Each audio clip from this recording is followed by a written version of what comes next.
Alright, I thought we'd do something different for this video. I won't make this a long video, but I figured we'd take kind of a break and discuss some of the deeper strategies in the game.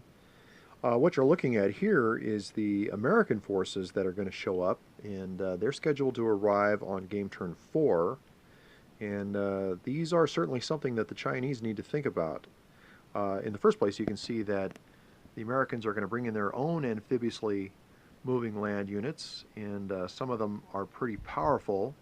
You've got the 25th Infantry Division right there, plus Green Berets, some Navy SEALs, and then of course the 3rd Marine Brigade. So this is something that the Chinese need to be aware of, not simply because they augment the Japanese army, but also because as the Americans come in on the edge of the map, they can make their own amphibious landing somewhere. That is to say, potentially behind the Chinese lines or so. So this is something that the Chinese are not looking forward to. Well, the Americans also have 2 more cyber war chits that they can add. Those will arrive automatically. All these units are free arrivals. They do not have to be purchased with purchase points. So they can be once they are eliminated, but this initial wave just shows up on the map. So you've also got the 7th Fleet itself, and you'll notice that the 2 American ASMs, they have got strike ratings of 4, so they could pose a problem. And then there are 2 more air units that get added to the free world, which is always helpful to 3 quality air units. So now I mentioned this in a previous video, but as you can see here, we've got 4 Chinese satellite game pieces, and what these satellite game pieces do is they represent the existential ability of the Chinese hyperglide vehicles to have a strike rating of 5. We can focus here. There we go.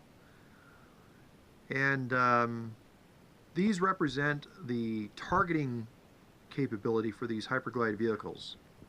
Now, each one of these satellites can be shot down by the American player. However, to do so, it delays the arrival of the American forces by 1 game turn for each satellite he chooses to shoot down.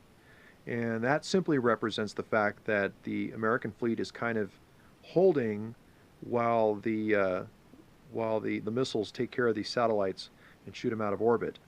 So for each satellite that is eliminated, it delays the Americans 1 game turn, but it also reduces the strike value of the hyperglide vehicles by 1 rating. So for instance, if I shot down, we'll say 1 satellite, you can see there, a satellite destroyed. If I shoot down 1 satellite, that delays the Americans by a game turn, a single game turn, but it also reduces the strike value of the hyperglide vehicles from 5 down to 4. If I should shoot down 2 satellites, that will delay the Americans by 2 game turns, but that will then bring the hyperglide vehicle strike value down to 3, and so it goes. So I didn't mention this in the last video, but the Chinese had their replacement phase, and I used the 2 Chinese replacement points to rebuild 2 hyperglide vehicles, which is what you see there. And before the Americans arrive, I'd like to rebuild 2 at least more, and maybe up to 4 more, because they are very, very powerful. And if nothing else, by having them available in the threat they represent to the American 7th Fleet, it compels the American player to want to shoot these satellites down and reduce the strike value of the hyperglide vehicles. Alright, so that's that. Let's kind of take a look at the overall situation once again. So we're going to begin the next video with the Japanese player turn, and we're going to start with the Japanese strike phase. Almost certainly the Japanese are going to bring out some air units and come after this Chinese stack here. and try to attack it. We'll see some air combat, most certainly. We've got the Japanese, the remnants of the Japanese Navy. They've got one anti-ship missile left. I'm not sure what I'm going to do with them yet. On one hand, I could just kind of come around here and park them again and fire off their anti-ship missile as soon as the Chinese stack goes sailing by.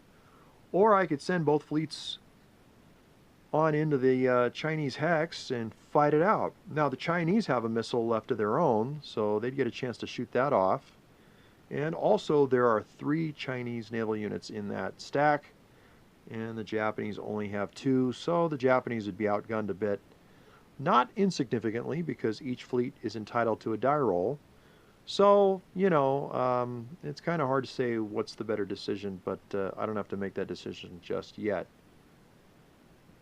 Well, moving on up here, as we saw in the last video, all these Chinese air mobile units went out of supply, and that's okay because the Chinese can expend their last remaining helicopter units to resupply these guys automatically, and one helicopter will simply remove one out of supply marker.